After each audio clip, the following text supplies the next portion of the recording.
चौधरी धर्मवीर सिंह जिंदाबाद जिंदाबाद जिंदाबाद। चौधरी धर्मवीर सिंह जिंदाबाद जिंदाबाद जिंदाबाद। सीताराम यादव। हेलो,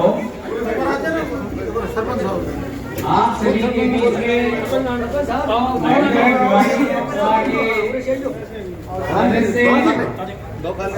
महोदय श्रीमान धर्मवीर जी पहुंच चुके हैं और उनके साथ में हमारे अटेली विधानसभा के विधायक श्रीमान सीताराम जी पहुंच चुके हैं। आप सभी से अनुरोध है कि जल्दी से जल्दी ज्यादा से ज्यादा संख्या में और हमारे बीच में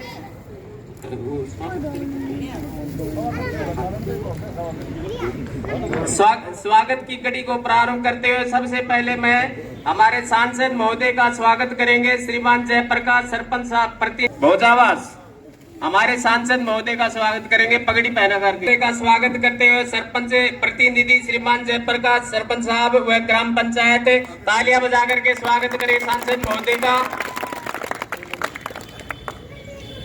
बहुत विधायक जी का स्वागत हो रहा है। उसके बाद अंबेडकर समिति की ओर तालियां।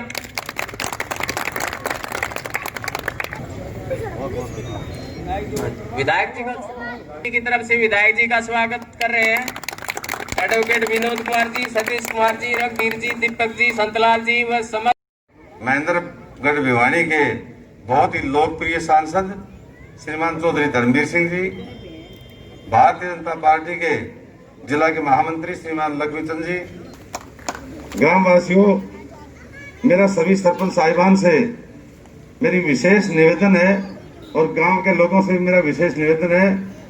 सांसद महोदय भी अपने संबोधन में आप सभी को ये सब बातें बताएंगे और मैं भी अपनी तरफ से मैं बताना चाहता हूं कि हरियाणा के यशस्वी मुख्यमंत्री श्री मनोहर लाल जी 20 तारीख को नारनौल के ITI मैदान में एक किसान सम्मेलन करने जा रहे हैं। तो मेरी तो आपसे करबद्ध प्रार्थना है कि ज्यादा से ज्यादा संख्या में पहुंचकर माननीय मुख्यमंत्री जी के विचार सुने और उनका स्वागत करें। मैं इन्हीं शब्दों के साथ हमारे बीच में हमारे बहुत ही लोकप्रिय सांसद चौधरी धर्मवीर सिंह जी अपनी बात रखेंगे। मेरा आपसे सबसे निवेदन है कि चौधरी धर्मवीर सिंह जी की बात को हमें 21 करके पूरा करना है। अभी ये भवन तैयार हुआ है, केवल भवन नहीं बल्कि आज क्योंकि अचानक प्रोग्राम माननीय मुख्यमंत्री जी का 20 तारीख को था, कल ही हमने रिक्वेस्ट की थी सरपंच साहिबा से, क्योंकि इन्होंने पिछले कई दिनों से कह रखा था कि एक दिन पंचायत के चुनाव पता नहीं कब आ जाएंगे, क्यों न तो ये निर्माण पूरे हो चुके हैं, चाहे वो भीमराव अंबेडकर भवन का था या BC चौपाल या मोक्ष धाम की 4 द्वारी व गेट और स्कूल का रास्ता और कम्युनिटी सेंटर। तो इसलिए बुरा मत मानना, उनके पत्थर बनने में थोड़ा टाइम लगेगा, इसलिए अधूरा ही काम चला दिया आज हम।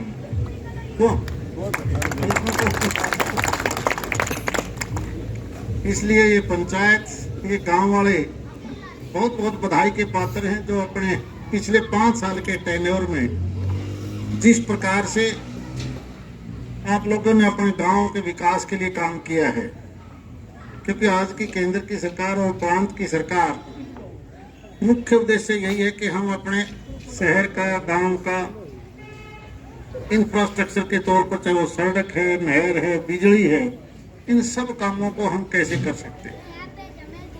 और ये सारी की सारी चीज की अगर किसी की देन है तो जहां आप और आज हम सब बैठे हैं, डॉक्टर भीमराव अंबेडकर जो संविधान के रचयिता थे, जिन्होंने वो सारी चीजें हमें दी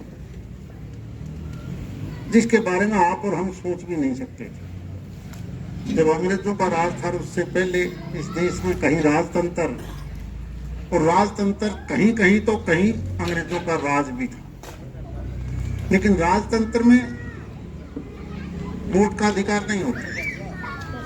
अंग्रेज आए तो भी उन्होंने कुछ एक वोट बनाए, सारे महेंद्रगढ़ जिले में मुश्किल से 20-30 वोट होंगे।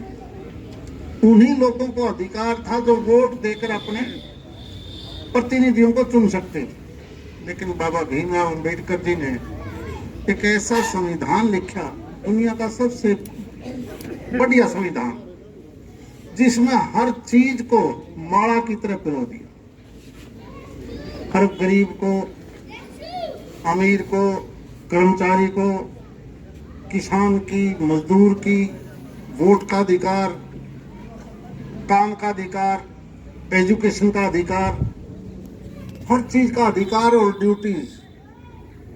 और जुडिशरी को देखें तो वो फिर किस प्रकार से जुडिशरी अपना काम करेगी, एग्जीक्यूटिव कैसे काम करेगी, ये सारी चीजों का वर्णन उस वक्त संविधान के रचयिता माननीय भीमराव अम्बेडकर ने लिखित संविधान दिया। आज तक बहुत से संविधान में अमेंडमेंट हो चुके हैं समय के अनुसार, परंतु मूल रूप से जो संविधान है उससे हम छेड़खानी नहीं कर सकते। आप भी कई बार सुप्रीम कोर्ट में सुनते होंगे, हाई कोर्ट में सुनते होंगे, पार्लियामेंट की जब डिबेट चलती है तो बाकायदा इस बात का ध्यान रखा जाता है कि भीमराव अंबेडकर ने जो संविधान दिया उससे छेड़खानी तो नहीं है, आप उसमें सुधार कर सकते हो, उसके अंदर कोई भी चीज दाएं बाएं के निकाल नहीं सकते। शायद 300 से ज्यादा अमेंडमेंट आ चुकी हैं, परंतु जो हमारा संविधान है तो बाबा भीमराव अंबेडकर जी ने जो लिख दिया वो एक ये देखना 132 करोड़ आदमियों का एक समायोजन, उन्हीं की वजह से आप लोगों ने सरपंच बना लिए, उन्हीं लोगों की वजह से सीताराम जी एमएलए बने, और वो ना होते तो ना हम सांसद बने। जो अधिकार दिया वो क्यों उन्होंने दिया? एजुकेशन का, जीने का अधिकार, समानता का अधिकार, ये सारी की सारी देन थी तो बाबा भीमराव अंबेडकर। वो किसी एक जाति या धर्म से जुड़े हुए नहीं थे। ये तो हमारी एक छोटी राजनीति है जो कभी कभी हम किसी न किसी एक व्यक्ति विशेष या व्यक्ति खासकर एक जाति से जोड़ के देख लेते हैं लोग। ये जाति के नहीं है, ये तो देश के 135 करोड़ आदमियों का मूल है, और उसी की वजह से आज हम आप सब आगे बढ़ रहे हैं। इसलिए बहुत बहुत शुभकामनाएं, खासकर ऐसे अवसर पर जिस प्रकार से आपने यहाँ पर ये भवन का निर्माण करवाया है। मैं उम्मीद करता हूँ कि उसकी विचारधारा को आगे बढ़ाने के लिए इसी